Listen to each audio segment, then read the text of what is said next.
ndabaramukije mwese mu izina rya Yesu Kristo, umwami umukiza wacu. Nshimira Imana kuri uyu mwanya tubonyeho ijambo ko batanzi. Nyitwa Pasi. Uno munsi nishimiye kuza kugira ngo dusangire ijambo ry'Imana. Uno munsi nashatse ko tuganira ku ijambo rivuga ngo abanyabwenge bashaka Imana. Muri ibi turaganira guhamagarira kuba umunyabwenge ushaka Imana, ukiranuka kugira ngo ibane nawe. Ubushize naganiye ku muhamagaro wa Aburahamu, ubwo ukuntu Imana yamuhamagaye kujana nayo, kwimukana nayo, kandi kwigisha urubyaro rwe gutambuka imbere y'Imana. Ibyo nabyo turabibona muri aya magambo. Ariko reka dutangire dusoma Zaburi ya 14. Aravuga ngo umupfapfa aje yibwira ati nta Mana iriho.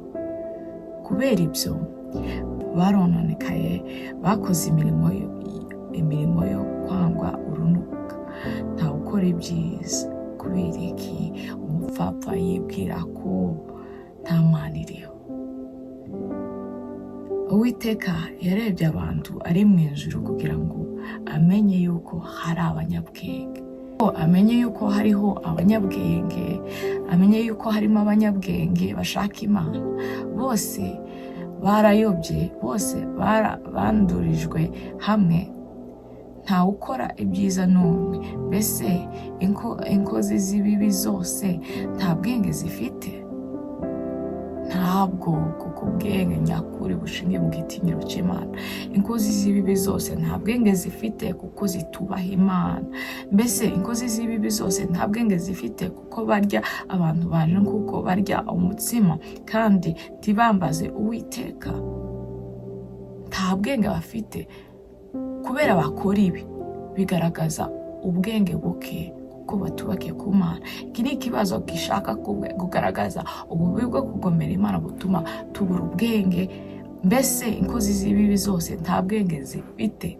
Ibi barimo ni ibiki? Bigaragaza ubwenge buke. Ibyo ukora bitarimo Imana, bitarimo kumenya ko hariho Imana, bigaragaza ubwenge buke. So ijambo rikabaza, mbese inkozi z'ibibi zose nta bwenge zifite? Inkozi z'ibibi zose nta bwenge zifite kuko barya abantu banje kuko barya umutsima kandi ntibambaza Uwiteka. Ntibambaza Uwiteka. Kutambaza Uwiteka kugaragaza ubwenge buke.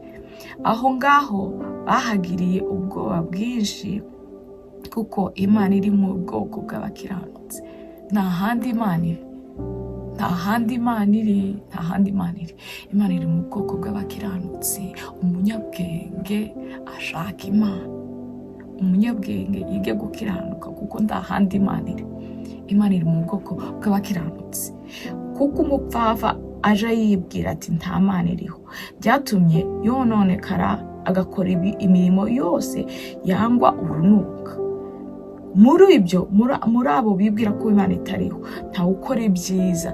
Ariko Uwiteka yarebye abantu ari mu ijuru kugira ngo amenye yuko harimo abanyabwenge, abumvira, abashaka Imana, abumvira, abemeye kugendana nayo, abemeye kugendana nayo. Abo ngabo bari mu bwoko bw'abakiranutsi Imana igendana nayo, Imana nayo. None muri ibi inshuti yanjye ndaguhamagarira kumenya Imana kwiriho, ukiga gukiranuka, ukiga kuyitinya kugira ngo ugire ubwenge. Mbese inkozi z'ibibi zose nta bwenge zifite. Ku murongo wa 5, aho ngaho bahagiriye ubwoba bwinshi mu kutamenya Imana. Iherezo ry'inzira mbi, inzira y'ababi izorimbuka. Aho ngaho bahagiriye ubwoba bwinshi kuko Imana iri mu bwoko bw'abakiranutsi. Nibo bazahagarara in the end. Abakiranutsi nibo bafite iherezo ryiza kuko Imana iri mu bwoko bw'abakiranutsi. Mukoze isoni inama z'umunyamubabaro, ariko Uwiteka ni ubuhungiro bwe. Umunyamubabaro hahirwa abafite Imana k'Imana yabo.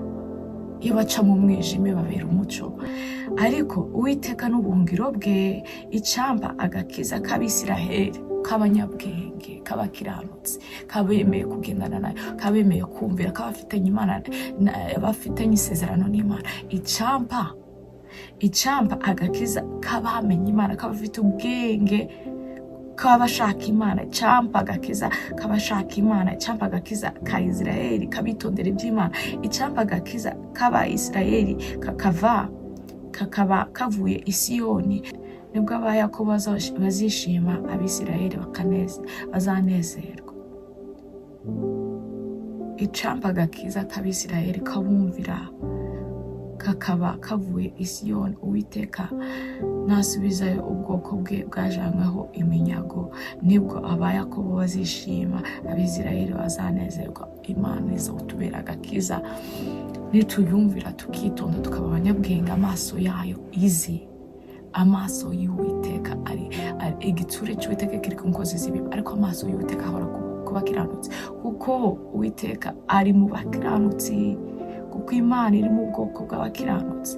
Twige kubahire, twige kugendana nayo, twige kuyishaka, tuba abanyabwenge bazi Imana, bemera Imana, batayihakanisha ibyo dukora, kuko icyo Imana igayira abapfapfa bibwira ko Imana itariho, nuko mu mirimo yabo ari mibi, nta ukora ibyiza.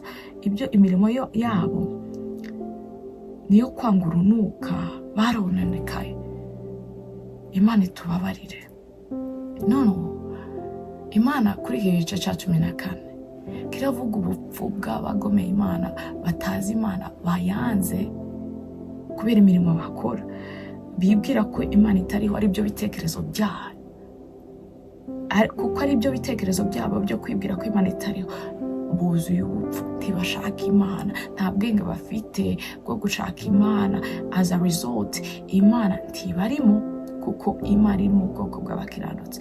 Iki gice cya 14 cya Zaburi kikavuga ubupfu bw'abanyabyaha bwo kuvuga ko Imana itariho. Hakaba noneho umugisha uvugwa in the following chapter, ku gice cya 15. Ni Zaburi nayo ni ya Dawidi, ivuga umurage w'abakiranutsi, ivuga abantu bashobora guhagarara imbere y'amaso y'Imana, kuko ari abangaba abo bwoko bw'abakiranutsi Imana izi. Uwiteka, ninde uzaguma mu ihema ryawe? Ninde utindana n'Imana? Ninde ujana n'Imana? Ninde ushobora gutambuka imbere y'Imana? Ninde uzwi n'Imana? Ninde wishimiwe? Uwiteka, ninde uzaguma mu ihema ryawe? Uwishimirwa niwe uguma mu ihema ry'Imana, mu buturo, muri presence y'Imana. Niwe uzi, niwe Imana isura ku manywa na nijoro, niwe icisha mu gikombe cy'igicucu cy'urupfu, kuko azi ko Imana iriho, and as a result, kumenya ko Imana iriho ikatubera umuco mu mwijima w'isi. Uwiteka ninde? Dawidi akabaza ngo Uwiteka ninde uzaguma mu ihema ryawe? Nabazi isezerano, nabazi igihagararo bakwiriye kugahagarara, nabazi ingendo bakwiriye kugenda, nabazi izina ry'Imana bakaryiyambaza. Uwiteka ninde uzaguma mu ihema ryawe? Nuwabyitondeye, nuwigengesera kurigumamo, nuwiyeza. Ninde uzaguma mu ihema ryawe? Ninde uzatura ku musozi wawe wera? Nuwejejwe, nuwemera kwezwa, nuwemera kwigishwa, nuwemera kwitondera ijambo ry'Imana. Ninde ugendera mu ninde uzatura ku musozi wawe wera? Nugendera and by the Spirit of the Lord. Dawidi agasubiza, kuko azavuga ngo the Spirit of the Lord speaks by me. Umwuka w'Uwiteka ngo amukoreramo kuvuga. So iyo avuze akenshi aba havuga ibintu byinshi biri inspired. Ninde ugendera ninde uzaguma mu ihema ryawe? Ninde uzatura ku musozi wawe wera? Nugendera mu bitunganye, nuwiga kugororoka, nuwiga kugenda akiranutse, nuwiga kumenya Imana, nuwiga izina ry'Imana, nuwiga gukomera, yigishijwe gukomera n'Imana. Ninde ushobora guhagarara? Nuwiga gukomera, yigishije gukomera n'Imana, yitondeye iby'Imana, kugira ngo amavi ye n'amaboko ye bikomere, abashe kwiruka kandi abashe gukora imirimo. Ninde ugendera Uwiteka ninde uzaguma mu ihema ryawe?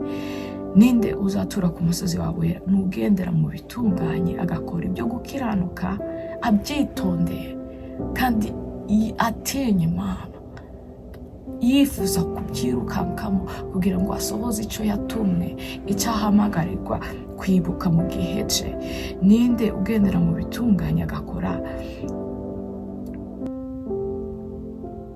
Dawidi akavuga ngo nugendera mu bitunganye agakora ibyo gukiranuka, akavuga iby'ukuri kuko biri mu mutima we, ariko mu mutima we imbere y'Imana, kuko Imana ishaka abantu bagaragaza ubwenge bwo baba bashaka Imana. Nukora n'umuntu ukora ibyo gukiranuka akavuga iby'ukuri kuko biri mu mutima we, ariko ahagaze imbere y'Imana,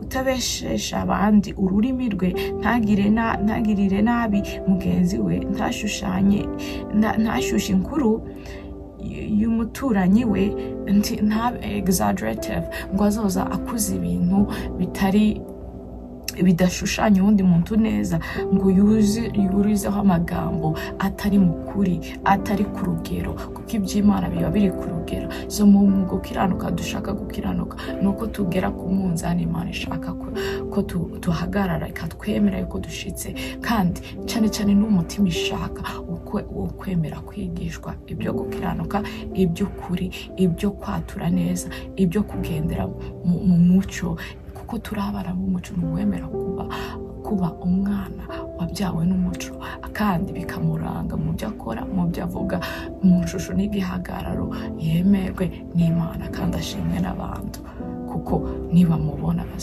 bazahera ko bavuga Imana iri kumwe nawe. Ati ni umuntu ugendera mu bitunganye agakora ibyo gukiranuka, akavuga iby'ukuri kuko biri mu mutima we, ariko ahagaze imbere y'Imana, utabeshesha abandi ururimi rwe, ntagirire nabi umugenzi we, ntashushe inkuru y'umuturanyi we. Mu maso ye umunyagisuzuguriro arahinyurwa. Mu maso y'uwo muntu uzohagarara ku musozi w'Uwiteka, umuntu uzaguma mu ihema ry'Uwiteka, umuntu uzatura ku musozi w'Imana wera, ni umuntu mu maso ye umunyagisuzuguro azahinyurwa, umunyagisuzuguriro azahinyurwa, kuko nyine abona inzira zugomeye Imana, akazanga akaba opposite to it. Ariko abatinya Uwiteka arabubaha. Uyu ni umuntu uzi ikigero, uzi the proper measure of things, uzi ibiri ku murongo, ku buryo abona inzira z'ababi akamenya ko zigoretse kandi akazirinda. Yabona abubaha Imana akabishimira. Uyu niwe ngo uzoguma mu ihema ry'Imana, kandi niwe uzatura ku musozi w'Uwiteka. Ni umuntu mu maso ye abona umunyagisuzuguriro akamuhinyura, akabona inzira ziwe ko ari zibi, kandi akazanga, akigisha abandi ababwira ati wirindiye ibi ni ibija kurimbuka, menya Imana utinye inzira mbi. Yabona abubaha Uwiteka, ariko abatinya Uwiteka akabubaha, akabahesha umugisha, akabaturiraho ibyiza, akababwira inzira nziza bakomeje, bakaganira ibibumbura ibitabo mu ijuru. Ati mu maso ye uyu ni utabeshera abandi ururimi rwe, ntagirire nabi mugenzi we, ntashushe inkuru y'umuturanyi we. Mu maso yewe umunyagisuzuguro ugahitse akagayika, yabona abubaha Imana akabubaha, icyo yarahiriye naho cyamugirira nabi, ntiyivuguruza, akomeza ijambo. Ni abantu bafite ijambo b'inyangamugayo. Ntaguriza ifeza kubona indamu zirenze urugero, afite igipimo gishitse imbere y'amaso y'Imana, cyangwa ntiyemera ibiguzi kutariho urubanza. Ntago atakinga bribe, ntabwo ari umuntu wemera ifaranga kugira ngo avuge undi nabi, ntabwo ari umuntu wemera icyubahiro kugira ngo gahishe Imana, ntabwo ari umuntu wishimira gukora ibibi agata inzira yo gukiranuka. No, afite the straight path, ni umuntu wawiga kugorora inzira z'Uwiteka. Ugengesera intambwe atera, wigengesera mu ntambwe atera, uwo niwe ushimwa, uwo niwe uzotinda ku musozi w'Imana, uwo niwe uzoba in the presence of God. Ugenze utyo ntabwo azanyeganyezwa kuko yubakiye ku Uwiteka. Hahirwa abamenye Imana, abafite ubwenge bagashaka Imana. Hahirwa abafite ubwenge bagashaka Imana. Ugenze utyo ntabwo azanyeganyezwa. None Imana iduheze ubwenge bwo kwiga kutanyeganyezwa mu gihe cyacu. Imana iduha ubwenge bwo kwiga kutanyeganyezwa, tuba abanyabwenge bashaka Imana. Ijambo ryatubwiye ngo umupfapfa aje yibwira ati nta Mana iriho. Kubera ibyo barononekaye, bakoze imirimo yo kwangwa urunuka, nta gukora ibyiza. Ariko Uwiteka yarebye abantu ari mu ijuru kugira ngo amenye yuko hariho abanyabwenge bashaka Imana. Simuze ku murongo wa 5. Imana iri mu bwoko bw'abakiranutsi, kandi abafite umutima wo kuguma mu ihema ryayo no gutura ku musozi wayo wera ni abantu batanyeganyezwa, ni abantu batanyeganyega. Ijambo ry'Imana ridushobore twemere ko dutsindwa naryo, kugira ngo rihumure amaso yacu, ibiduhumisha bituma tuvuga ko Imana iriho ariko tutayizeza.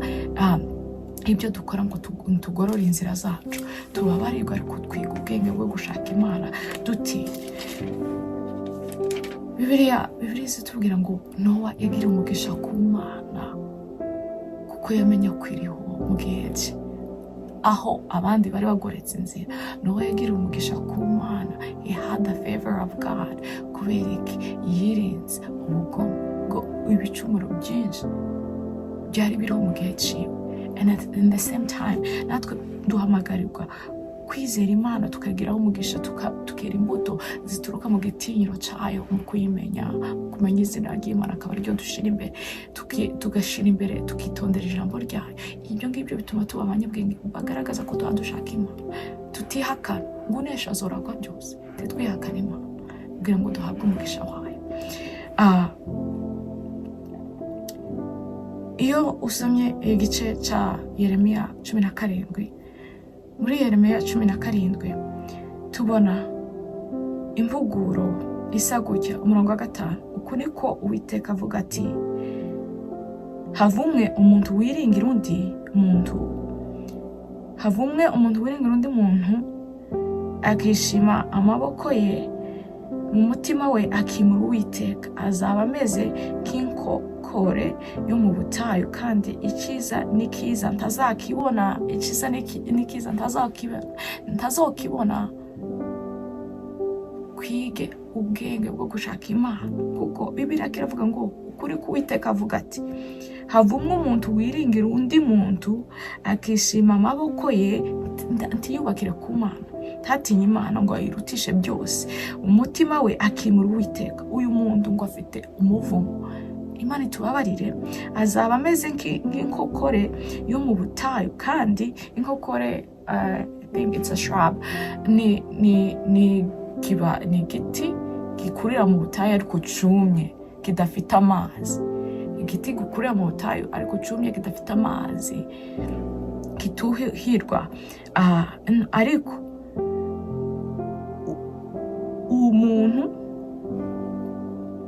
umuntu wiringira undi muntu akishima amaboko ye, ntashire ibyiringiro bye mu Mana, mu mutima we akimura Uwiteka. Uwo muntu azaba ameze nk'igiti cyo mu butayu kitagira amazi, cumye. Azaba ameze nk'inkokore yo mu butayu, kandi icyiza n'ikiza ntazakibona. Imvura iva mu ijuru ntizomugwaho. Azaba ameze nk'inkokore yo mu butayu, kandi icyiza n'ikiza ntazakibona, ahubwo azatura ku gasi ko mu butayu, mu gihugu cy'ubukuna kidatuwemo. Azibana kandi asa nabi. Umuntu utubaha Imana ngo yubakireho azibana kandi asa nabi, nubwo yaba ari mu bantu. azoza ataha umutima we musure, ibyo yakinguriye byose bimuganize. Imana itubabarire, Imana itubabarire. Ariko ku murongo wa 7 akatubwira ngo ariko umugisha ufitwa abashaka Imana, abanyabwenge bashaka Imana. Hahirwa umuntu wizera Uwiteka, Uwiteka akamubera ibyiringiro, kuko azahangwa n'igiti cyuhirwa amazi y'Uwiteka amenwaho, kugira ngo uwo mugisha, amazi y'Uwiteka n'umugisha, mu mugisha Isaka yahaye Yakobo, yamuhaye umugisha w'imvura yo mu ijuru, ngo n'ibyiza by'ubutaka, kandi amuheza icyubahiro. Ibyo nibyo biva ku Uwiteka, utishakira, bitohejwe n'umuntu. Hahirwa umuntu wizera Uwiteka akamubera ibyiringiro, kuko azahangwa n'igiti cyatewe hafi y'amazi, gishorera imizi mu migezi, tikizatinya amapfa n'acana, ahubwo ikibabi cyacu kizahorana itoto, tikizita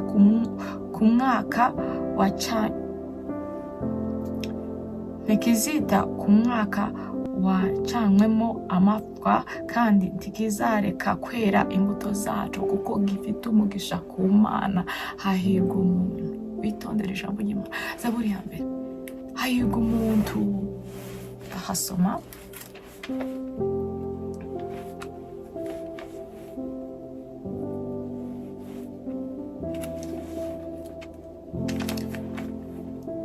aya niyo magambo, kugirira umugisha ku Mana. Zaburi ya mbere igice cya mbere, Zaburi igice cya mbere umurongo wa mbere. Hahirwa umuntu udakurikiza imigambi y'ababi, hahirwa umuntu utibwira ko Imana itariho. Hahirwa umuntu udakurikiza umugambi w'ababi wo kuvuga ngo Imana atiriho, wo kwigira inama yo kugomera Imana. Hahirwa umuntu wirinda inzira z'ababi zo kugomera Imana. Hahirwa umuntu udakurikiza imigambi y'ababi, ntahagarare mu nzira y'abanyabyaha, ntiyicarane n'abakobanyi, ahubwo amategeko y'Uwiteka niyo yishimira, kandi amategeko ye niyo yibwira ku manywa na nijoro. Ku manywa na nijoro umuntu witondera ijambo niwe uhiriwe.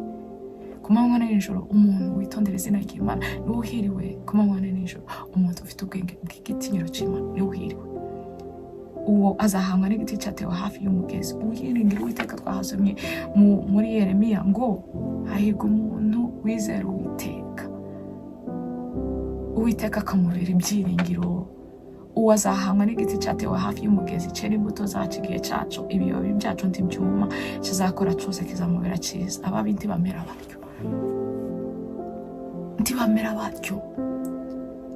Ababi ntibamera batyo, ahubwo bahangwa n'umurama utumurwa n'umuyaga. Nicyo gituma ababi bazatsindwa, ntibafite ubwenge bw'Imana bazotsindwa. Nicyo gituma ababi bazotsindwa ku munsi w'amateka, n'abanyabyaha bazotsindirwa mu iteraniro ry'abakiranutsi. Twavuze ko Imana iri mu bwoko bw'abakiranutsi. Ababi bazotsindwa imbere y'abakiranutsi, kuko Imana iri mu bwoko bw'abakiranutsi, nibo bazwi. Imana itubabarire, kuko Uwiteka azi inzira y'abakiranutsi, ariko inzira y'ababi izarimbuka, niryo herezo. Imana itubabarire.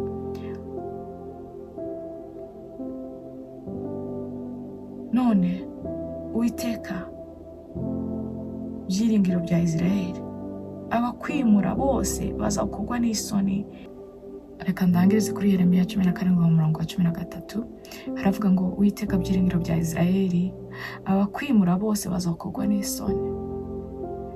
Abanyimura bazandikirwa mu isi, kuko bimuye Uwiteka, kandi ibyabo bizoshirira mu isi.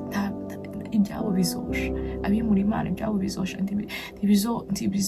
ntibizoshimwa imbere y'amaso y'Imana. The end. Kandi ari wewe isoko y'amazi y'ubugingo. Bazotahana ubusa kandi barabaye mu isi, bafite amahirwe yo gukorera ibizovuga, byo kubika ubutunzi bwabo ahatagerwa ingesi n'inyenzi. Dore imirimo yabo ni ubusa. Bazobumbura ibitabo ngo barebe imirimo yabo, basanga ari ubusa, kuko Imana iri mu bwoko bw'abakiranutsi. Imana itubabarire.